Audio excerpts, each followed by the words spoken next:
Coming up next on the Jeff Crilley Show, you'll meet the author of Born a Loser. He's going to teach us all how to go from ditch to destiny. That's next.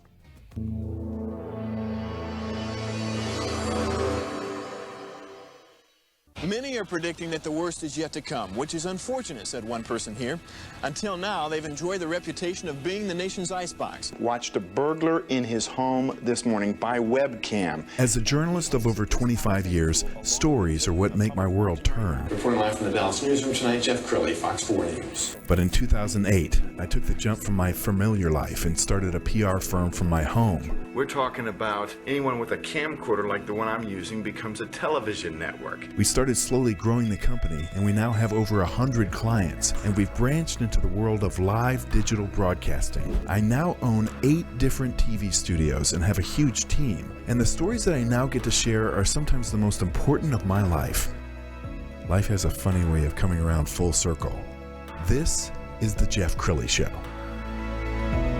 Well, of course, first we had the pandemic, and then we had another pandemic, and it's really kind of flying under the radar screen. It's the pandemic of mental health issues and addiction. So many people were at home, they were day drinking, they were abusing their bodies, and now we're just starting to see that bubble up. Somebody who knows that very well is Cory Losier. He's the author of Born a Loser. I love the title, by the way. You're going to have to give us the backstory. Much appreciated. Thanks for coming on the show. Jeff, thanks for having me. So the backstory on Born a Loser is when I was born, my last name was actually spelled Loser, L-O-S-E-R. And so, I mean, you can imagine the ridicule growing up in school. And so it was always pronounced Losier. But you can't tell anybody that because, well, it's spelled like loser. So when I got out of prison and started going into ministry, and I felt led to write a book, and the reason the name came from Born a Loser is because of my last name. Wow, and it's a beautiful cover. We're going to go ahead and put it up full screen so people can appreciate that. Looking in that rearview mirror, that's quite a statement. It's a 20-year-long statement, Jeff. I'm glad that I'm looking in the rearview mirror. I'm glad that it's behind me, for sure. All right, why don't you tell us a little bit about your journey? When did you first start dabbling in drugs? Man, so 13 years old, started doing some of the lighter things, smoking cigarettes and marijuana. By 14, was already doing cocaine, and then by 15, methamphetamine and full force. Take us to the lows, like when you consider, man, this is me at my low. What did that look like? Sure. So I would say a few years in, probably by 5-6 years in, I started realizing the effects. And so already not being able to hold a job, started to lose weight, down to 135 pounds, in and out of rehab, couldn't quit. Realized, hey, you know what, I've got a real problem, and this thing kind of snuck up on me. Somebody told me, you don't know what you're getting into, but by the time you figure it out, it'll be too late. And so it wasn't long. I was unable to hold a job, unable to have any success in anything in life. And then that ultimately led to in and out of jail, homelessness, and of course, later on down the road, prison. So we've got some video from our library of just addicts. For the person who has not been an addict, I think the common thing is, well, where was your self-control? Why didn't you just stop? Or, you were a man of faith at the time. Why were you not able to turn it over to the Lord? So how do you answer those questions? Man, it's a great question, Jeff. And for people who don't do drugs or have never been in the drug game as an addict, you don't realize, and you think, yeah, why don't you just stop? I remember people would tell me, just use your willpower, stop. And so I did stop, but I stopped hundreds and thousands of times and just kept going. So I believe that it's a spiritual battle, Jeff.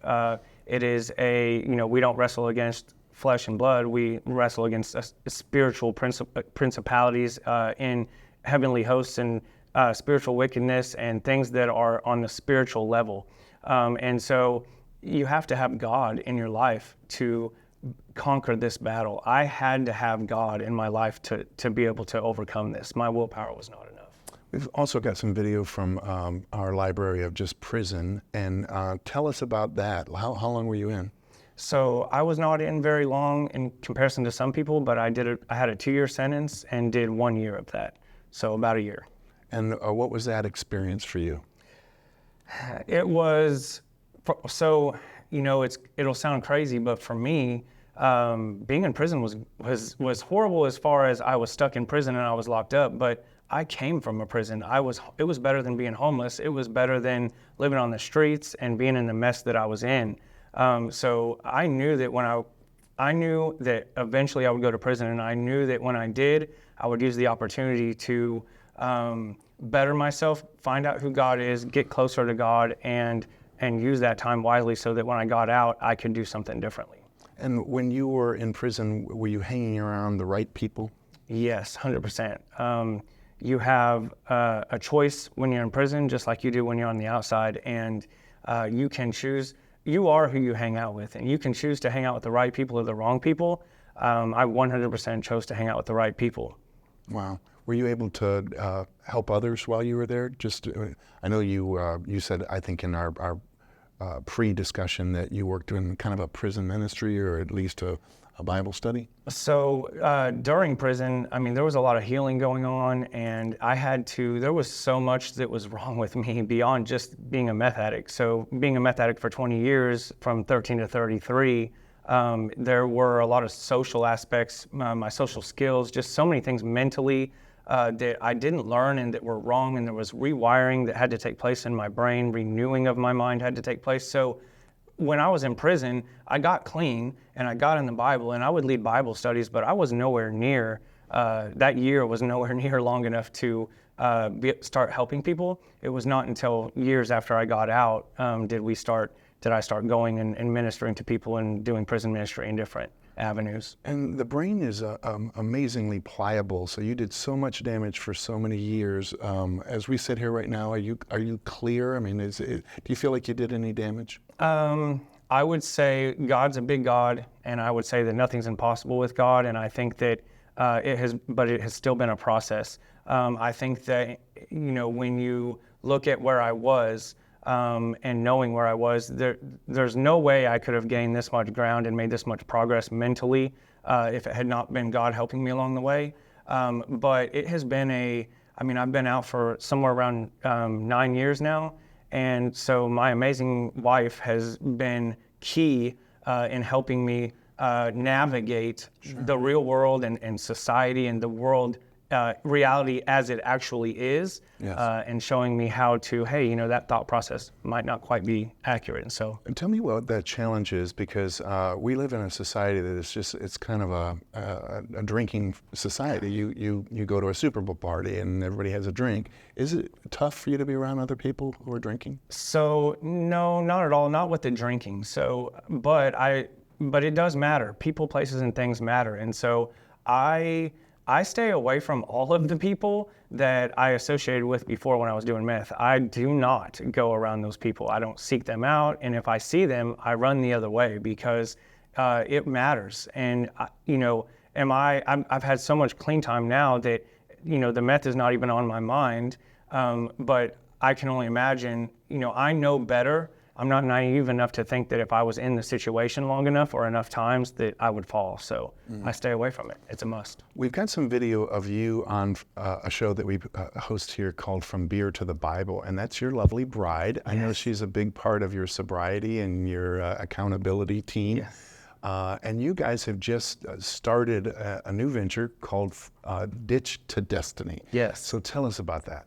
Yeah, sure. So when I got out and started writing this book, and this thing started actually happening, and when we thought to ourselves, okay, this book is actually going to get published, and we have to figure out a way to, and we don't even have a business to sell the book from.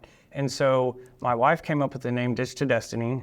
We have already been involved in prison ministry, going into the units and speaking hope into the guys that are getting ready to get out and get released, especially those that have been in addiction before.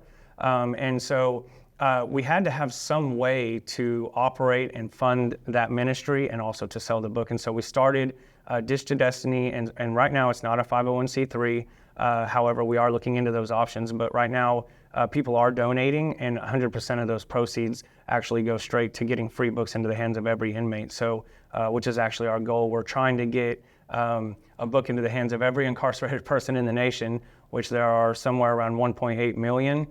We're starting with Texas, where there's about 130,000, and we just shipped off our first case of books to the Michael unit, actually. And so those should arrive around July 3rd, so we're excited about that. Well, tell us, because I've never been to prison, are they pretty good and aggressive at helping people get sober in prison, or is that, the old saying is that prison is where people go to get better at crime?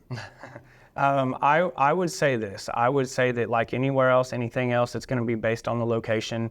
The particular unit that we're involved in right now is very, very good at and very involved and interested in helping the guys that have come from the world of addiction. And so whether it's like that at all the units, I don't know, but to be seen. Yeah. So. In the little time we have left, Cory, why don't you look into that camera on the left and talk to the person who might be struggling right now, somebody who knows that they're an addict and they just haven't made that decision yet. Sure. So this is what I would say. Don't be the person that can't be helped. And here's the thing, there is hope. When I was in my mess, I didn't have any hope. Nobody was coming back and telling me, hey, you can get out. I didn't see anybody or know anyone that had been involved in meth for the 20-year stretch or long term like I was that got out and stayed clean. But I want to tell you that it is possible. If God can do this for me and I can be clean and successful and have a successful business and just not just be making it, but actually be successful in living life to its fullest and complete freedom. If God can do this to me, I'm the person that everyone thought was going to end up dead in a ditch with a needle in my arm. And so if God can help me, he can help you. If you're a parent of an addict, just know, don't stop praying. Don't give up on your loved one. Don't give up on your son or your daughter. My mom prayed for me for 20 years, and while everybody else thought it was over, she never gave up. And so God can rescue whoever it is, you or your loved one, after 20 years, 30 years, it doesn't matter. Just don't give up. If God can do it for me, he can do it for you. Wow, so powerful. You got a little preacher in you, you know? Let's go ahead and end with the website, which is ditchtodestiny.com, the great Cory Losier. Thanks for coming on the show. Thank you, Jeff. That's it for now. We'll see you next time.